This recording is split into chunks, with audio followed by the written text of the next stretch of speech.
Medicos स्वागत है आप सबका फिर से रोबिस्को मेडिकल लाइब्रेरी में। देखिए आज का जो लेक्चर है वो लास्ट लेक्चर का ही कंटिन्यूएशन है। लास्ट लेक्चर के अंदर अपन ने अपोप्टोसिस की बात करी थी, जहाँ पे अपन ने अपोप्टोसिस की डेफिनेशन अपन ने देखी थी। अपोप्टोसिस के इटियोलॉजिकल फैक्टर्स की अपन ने बात कर ली थी। फिजियोलॉजिकल और पैथोलॉजिकल अपोप्टोसिस की बात करी थी। बायोकेमिकल चेंजेस मॉर्फोलॉजी जो होते हैं अपोप्टोसिस की वजह से उसकी बात करी थी। और सबसे इंपॉर्टेंट अपन ने अपोप्टोसिस की मॉलिक्यूलर मैकेनिज्म की बात की थी, जहाँ पे अपन ने इंट्रिंसिक और एक्सट्रिंसिक पाथवे की बात कर ली थी। अगर आपने वो वाला लेक्चर नहीं देखा है तो मैं आपको कहूँगा पहले आप अपोप्टोसिस के ऊपर जो लेक्चर है वो पूरा का पूरा देखिए, ताकि आपको अपोप्टोसिस अच्छे से समझ आ जाए। ठीक है, अब देखिए अपन ने नेक्रोसिस भी अपन पढ़ चुके हैं और अपन अपोप्टोसिस भी पढ़ चुके हैं। जब अपन ने कहा था कि इरिवर्सिबल सेल इंजरी होती है तो उसके मॉर्फोलॉजिकल चेंजेस में एक नेक्रोसिस आता है, तो एक अपोप्टोसिस आता है। जहाँ पे अपन ने एक बात कही थी कि नेक्रोसिस हमेशा ही पैथोलॉजिकल कंडीशन में होगा, यानी कि हमेशा एबनॉर्मल कंडीशन में ही होगा, डिजीज्ड कंडीशन में ही होगा। तो अपोप्टोसिस जो होता है वो फिजियोलॉजिकल कंडीशन में भी होता है और आपके पैथोलॉजिकल कंडीशन में भी होता है। यानी कि जनरली बॉडी के अंदर जो सेल डेथ हो रही होगी नॉर्मली, वो अपोप्टोसिस से होता है, और पैथोलॉजिकल कंडीशन में वो नेक्रोसिस की वजह से भी हो सकता है, तो अपोप्टोसिस की वजह से भी हो सकता है। डिपेंड करेगा बहुत से फैक्टर्स के ऊपर। अब देखिए एग्जाम के अंदर क्या आता है कि आपके अपोप्टोसिस और नेक्रोसिस के बीच में डिफरेंसेस आ सकता है। ये कई बार अपन देखें तो शॉर्ट क्वेश्चन इस पे आ सकता है, या आपके वाइवा के अंदर कई बार अपोप्टोसिस और नेक्रोसिस के बीच में डिफरेंसेस पूछे जाते हैं, जो अपने को पता होना चाहिए।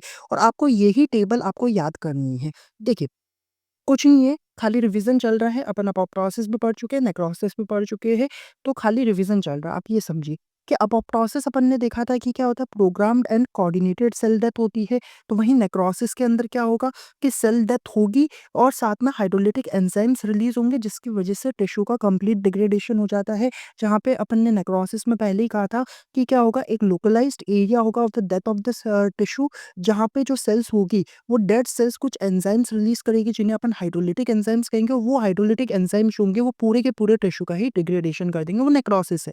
अब देखिए कॉजेटिव एजेंट्स यानी कि इटियोलॉजिकल फैक्टर्स की बात करें तो अपोप्टोसिस जो होता है वो फिजियोलॉजिकल प्रोसेस में भी होता है, तो पैथोलॉजिकल प्रोसेस में भी होता है।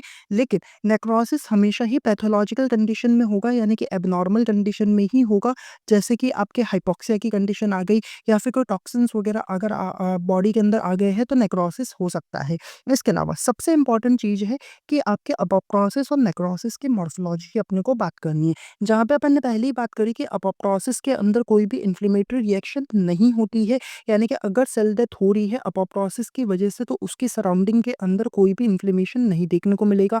साथ में अपोप्टोसिस के अंदर कोई भी कोलेट्रल टिश्यू डैमेज भी अपने को नहीं देखने को मिलता है, ये भी अपन ने बात कर ली। लेकिन दोनों ही चीज़ें आपके नेक्रोसिस के अंदर देखने को मिलेगी, यानी कि इन्फ्लेमेटरी रिएक्शन भी आपके प्रेजेंट होगी, नेक्रोसिस के अंदर इन्फ्लेमेशन होगा, साथ में कोलेट्रल टिश्यू डैमेज भी होगा। ठीक है, इसके अलावा अपन कह रहे हैं कि अपोप्टोसिस के अंदर सिंगल सेल्स की डेथ होगी, मतलब जैसा आपका ये एक टिश्यू है बहुत सारी सेल्स का बना हुआ है। ठीक है, अब इसमें अपोप्टोसिस में क्या होगा, पहले एक सेल की डेथ होगी, फिर दूसरी सेल, फिर तीसरी सेल, ऐसे एक एक करके सेल्स की डेथ होगी। लेकिन नेक्रोसिस में क्या होगा कि सपोज ये आपके वापस से सेल्स है और इन सेल्स ने मिलकर अपन कह रहे हैं टिश्यू बना रखा है, तो इतना सा एरिया यहाँ पे जितनी सेल्स होगी उन सबकी डेथ हो गई। अब इन्होंने कुछ एंजाइम्स रिलीज करे जिन्होंने इस वाले एरिया की भी डेथ कर दी। तो इस तरीके से नेक्रोसिस होगा, यानी कि नेक्रोसिस के अंदर एडजेसेंट सेल्स जो आसपास वाली सेल्स है उनका भी कंप्लीट डेथ हो सकता है, बट अपोप्टोसिस में सिंगल सेल्स का डेथ होता है। अब देखिए कि अपोप्टोसिस के अंदर सेल श्रिंकेज देखने को मिलता है, तो नेक्रोसिस के अंदर सेल स्वेलिंग होती है। अपन ने पहले ही कहा था कि सेल स्वेलिंग जो होगी उसकी वजह से क्या होगा कि फाइनली आपके मेम्ब्रेन का क्या होगा, डिस्ट्रप्शन हो जाएगा, और जो हाइड्रोलिटिक एंजाइम्स सेल के अंदर थे वो अब सेल के बाहर आ जाएंगे, क्योंकि मेम्ब्रेन का डिस्ट्रप्शन होगा, और फाइनली सेल की स्वेलिंग की वजह से ये मेम्ब्रेन जो है वो आपके पूरी तरीके से डिस्टर्ब होकर टूट जाएगी, और हाइड्रोलिटिक एंजाइम्स बाहर आ जाएंगे, जिसकी वजह से सेल डेथ होगा। इसके अलावा एक अपन कह रहे हैं कि जो अपोप्टोसिस है उसमें साइटोप्लाज्मिक ब्लेब्स आपको मेम्ब्रेन पे, प्लाज्मा मेम्ब्रेन पे, सेल मेम्ब्रेन पे देखने को मिलेंगे, तो यहाँ पे मेम्ब्रेन डिस्ट्रप्शन देखने को। इसके अलावा अपोप्टोसिस के अंदर अपोप्टोटिक बॉडीज देखने को मिलती है। इसके बारे में मैंने लास्ट लेक्चर में बताया है कि अपोप्टोटिक बॉडीज क्या होती है। तो नेक्रोसिस के अंदर सेल ऑर्गेनल्स होंगे वो डैमेज हो जाएंगे। अपोप्टोसिस के अंदर क्रोमेटिन कंडेंसेशन देखने को मिलेगा, तो यहाँ पे न्यूक्लियर डिस्ट्रप्शन देखने को मिलता है। इसके अलावा यहाँ पे अपोप्टोटिक बॉडीज़ का फेगोसाइटोसिस होगा मैक्रोफेजेस से। यानी कि सेल की डेथ हो गई, उसके बाद जो अपोप्टोटिक बॉडीज़ बची उसका फेगोसाइटोसिस मैक्रोफेजेस करेगी। तो नेक्रोसिस के केस में सेल डेब्रिश होगा कि पूरी की पूरी सेल खत्म हो गई, अब जो बचा-कुचा पार्ट बच गया सेल का उसको अपन देखें तो मैक्रोफेज आएगी और वो इसको खा जाएगी। तो वो फेगोसाइटोसिस जो है मैक्रोफेजेस नेक्रोसिस के केस में सेल डेब्रिस का करेगी। इसके अलावा देखिए ये तो आपके मॉर्फोलॉजिकल चेंजेस हुए, अब मॉलिक्यूलर चेंजेस क्या-क्या हो सकते हैं? मॉलिक्यूलर चेंज में देखिए एक तो ये है कि अपोप्टोसिस के अंदर लाइसोसोम और बाकी के जो सेल ऑर्गेनेल्स होते हैं वो इंटैक्ट रहते हैं, यानी कि वैसे के वैसे ही रहते हैं, उनके अंदर डैमेज नहीं हो रहा है। लेकिन नेक्रोसिस के अंदर लाइसोसोमल ब्रेकडाउन भी होता है। ऑब्वियस सी बात है कि लाइसोसोमल ब्रेकडाउन हो रहा है तो लाइसोसोम के अंदर जो हाइड्रोलिटिक एंजाइम्स होते हैं वही रिलीज होते हैं और वो सेल डेथ करते हैं। तो लाइसोसोमल ब्रेकडाउन होगा जिसकी वजह से हाइड्रोलिटिक एंजाइम जो होगा वो रिलीज हो जाएंगे। इसके अलावा यहाँ पे जो अपोप्टोसिस की कंडीशन है, अपोप्टोसिस जो होता है वो अपने को पता है कि इंट्रिंसिक फैक्टर्स की वजह से भी हो सकता है, तो एक्सट्रिंसिक फैक्टर्स की वजह से भी हो सकता है।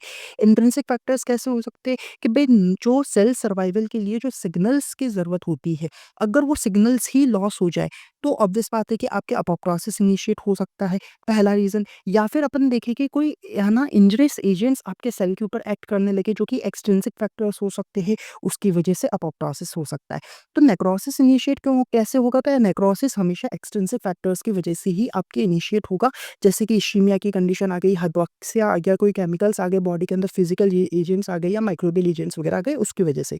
अब देखिए अपोप्टोसिस जो है वो इंट्रिंसिक पाथवे बीच में देखने को मिलता है, तो इसके अंदर अपने को एक्सट्रिंसिक पाथवे भी देखने को मिलता है। इंट्रिंसिक पाथवे क्या होता है? माइटोकॉन्ड्रियल पाथवे होता है जिसमें प्रो अपोप्टोटिक, एंटी अपोप्टोटिक ना रिसेप्टर्स आते हैं, जीन्स आते हैं, इन सबकी अपन ने बात करी है लास्ट लेक्चर के अंदर। आप लास्ट लेक्चर देखेंगे आपको ये सब कुछ समझ आ जाएगा कि इंट्रिंसिक पाथवे क्या होता है, एक्सट्रिंसिक पाथवे क्या होता है। बस अब भी अपने को इतना याद रखना है कि अपोप्टोसिस के अंदर इंट्रिंसिक पाथवे भी होता है तो एक्सट्रिंसिक पाथवे भी होता है, और इन दो पाथवे की वजह से सेल डेथ होती है। तो नेक्रोसिस के अंदर सेल डेथ क्यों होगी? क्योंकि एटीपी का डिप्लीशन हो जाएगा, एटीपी कम हो जाएगी। इसके अलावा मेम्ब्रेन डैमेज होगा, मेम्ब्रेन डैमेज होने के अलावा क्या होगा कि आपके जो हाइड्रोलिटिक एंजाइम्स है उसका लिबरेशन हो जाएगा, और साथ में फ्री रेडिकल इंजरी भी आपको नेक्रोसिस के केस में देखने को मिलती है, जहाँ पे ऑक्सीजन के फ्री रेडिकल्स मेनली बनते हैं, और वो ऑक्सीजन फ्री रेडिकल्स जो होते हैं वो फर्दर आपकी इंजरी कॉज करते हैं। ठीक है, ये आपको समझ आया? अब ये वाला एक डायग्राम देख सकते हैं आप नेक्रोसिस और अपोप्टोसिस के केस में कि ये नॉर्मल सेल्स है। अगर नेक्रोसिस होगा तो कुछ ऐसे चलेगा कि भाई सेल मेम्ब्रेन पे पहले ब्लैब्स वगैरह देखने को मिलेगी, सेल स्वेलिंग देखने को मिलेगी और अल्टीमेटली सेल्स का क्या हो जाएगा? रप्चर हो जाएगा in the case of necrosis. तो अपोप्टोसिस के अंदर क्या हो रहा है कि सेल का श्रिंकेज देखने को मिल रहा है और फाइनली फिर आपके अपोप्टोसिस होगा। ये आपके नेक्रोसिस और आपके अपोप्टोसिस के बीच में डिफरेंसेस कंप्लीट होते हैं।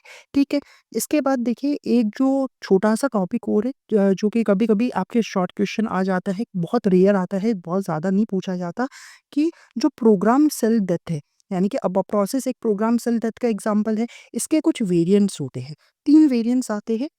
एक तो नेक्रोप्टोसिस आता है, एक पायरोप्टोसिस आता है, एक फेरोप्टोसिस आता है। इसमें नेक्रोप्टोसिस अगर अपन समझे तो नेक्रोप्टोसिस नाम से पता चल रहा है कि ये क्या है? नेक्रोसिस प्लस अपोप्टोसिस दोनों का कॉम्बिनेशन है। वही चीज़ है कि आपके अगर नेक्रोसिस भी क्या हो, प्रोग्राम्ड हो जाए, यानी कि जेनेटिकली कंट्रोल्ड हो और कोऑर्डिनेटेड अगर नेक्रोसिस हो जाए, तो उसे अपन क्या कहेंगे? नेक्रोप्टोसिस कहेंगे। It is actually the cross between the necrosis and apoptosis. Program necrosis को अपन क्या कहेंगे? नेक्रोप्टोसिस कहेंगे। अब प्रोग्राम नेक्रोसिस का मतलब क्या है कि जो मेम्ब्रेन से जो लीकेज हो रही थी, यानी कि जो हाइड्रोलिटिक एंजाइम्स जो आपके रिलीज हो रहे थे, वो इंटरनली रेगुलेटेड होंगे, वो आपके सेल के अंदर ही रेगुलेटेड होंगे, तो उसे अपन कहेंगे प्रोग्राम्ड नेक्रोसिस।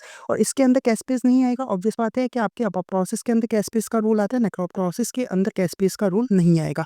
एग्जाम्पल क्या-क्या हो सकते हैं? एग्जाम्पल देखिए, एक तो डिफेंस मैकेनिज्म हो सकता है अगेंस्ट द वायरसेस। इसके अलावा अपन कह रहे हैं स्टेटोहेपेटाइटिस का एक एग्जाम्पल आ सकता है। ये फिजियोलॉजिकल कंडीशन में भी देखने को मिल सकता है, like the formation of bony growth plate. एक एग्जांपल अगर याद रखना तो वायरसेस के अगेंस्ट जो डिफेंस मैकेनिज्म होता है उसमें नेक्रोप्टोसिस देखने को मिलता है, जहाँ पे नेक्रोसिस जो होगा वो प्रोग्राम्ड होगा, जहाँ पे मेम्ब्रेन से जो लीकेज हो रही है वो इंटरनली रेगुलेटेड होगी और कैस्पेस का यहाँ पे कोई भी इन्वॉल्वमेंट नहीं होगा। ठीक है, अब नेक्स्ट अपन बात करेंगे पायरोप्टोसिस। देखिए पायरोप्टोसिस, पायरो का मतलब भी होता है हीट, पायरो मतलब समवॉट रिलेटेड टू हीट, यानी कि बॉडी टेम्परेचर बढ़ेगा। बॉडी टेम्परेचर कब बढ़ेगा? फीवर के अंदर बढ़ेगा। तो वही होता है कि पायरोप्रोसिस के अंदर आपके फीवर प्रोड्यूसिंग साइटोकाइन्स यानी कि इंटरल्यूकिन 1 जो होता है वो रिलीज़ होता है। ऐसे फॉर्म ऑफ अपोप्टोसिस को अपन पायरोप्रोसिस कहते हैं। और ये कभी होगा जब माइक्रोब्स आ जाएँगे जो कि आपके फीवर कॉज़ कर सकते हैं, तब पायरोप्रोसिस होता है। और उस केस में आपके माइक्रोब्स क्या करेंगे? इन्फ्लेमेसोम्स को अपन कह रहे हैं कि एक्टिवेट करेंगे। और इन्फ्लेमेसोम को एक्टिवेट करने के बाद में ये आपके कैस्पेसिस के एक्टिवेशन को रेगुलेट करेंगे और इसमें भी आपके इन्फ्लेमेशन देखने को मिलेगा। अब सवाल आता है कि भाई पायरोप्रोसिस और अपोप्टोसिस में डिफरेंसेस क्या है? तो देखिए कि अपोप्टोसिस के अंदर सेल की क्या होती है? श्रिंकेज होती है, लेकिन पायरोप्रोसिस में सेल की स्वेलिंग होगी। इसके अलावा अपोप्टोसिस के अंदर प्लाज्मा मेम्ब्रेन को डैमेज नहीं होता, लेकिन पायरोप्रोसिस में प्लाज्मा मेम्ब्रेन को डैमेज होता है। इसके अलावा यहाँ पे आपके फीवर प्रोड्यूसिंग इंटरल्यूकिन 1 जो है वो रिलीज़ होता है पायरोप्रोसिस में, जो अपोप्टोसिस में नहीं होता है। समझ आया? नेक्स्ट आता है अपने पास सेरोप्टोसिस। देखिए सेरोप्टोसिस जो है वो iron dependent non apoptotic regulated cell death होगी है। फेरो मतलब ही अपन समझ रहे हैं कि किससे रिलेटेड होगा? आयरन से। तो आयरन डिपेंडेंट अगर आपके रेगुलेटेड सेल डेथ हो और नॉन अपोप्टोटिक है, आयरन से आपके क्या होगी? रेगुलेटेड होगी, आयरन के ऊपर डिपेंड करेगी। और ऐसे सेल डेथ को अपन क्या कहेंगे? फेरोप्टोसिस कहेंगे। और यहाँ पे एक्शन हो क्या रहा है कि सेल मेम्ब्रेन के अंदर लिपिड पेरोक्साइड का एक्यूमुलेशन हो जाता है, फिर आपके लिपिड पेरोक्सीडेशन होता है। ये अपन ने इरिवर्सिबल सेल इंजरी के अंदर भी देखा। और इसके अलावा अपन ने जब फ्री रेडिकल इंजरी देखी थी तब भी अपन ने लिपिड पेरोक्सीडेशन की बात करी थी। तो वही चीज़ है कि आयरन के ऊपर डिपेंड करने वाला जो आपके रेगुलेटेड सेल डेथ है that is called as the ferroptosis. और ये क्यों हो रहा है? क्योंकि आपके लिपिड पेरोक्साइड का एक्यूमुलेशन हो जाएगा सेल मेम्ब्रेन के अंदर। So guys that was all about today's lecture. If you found this lecture useful and helpful then please like share subscribe the channel for more upcoming videos for the pathology. Thank you for watching.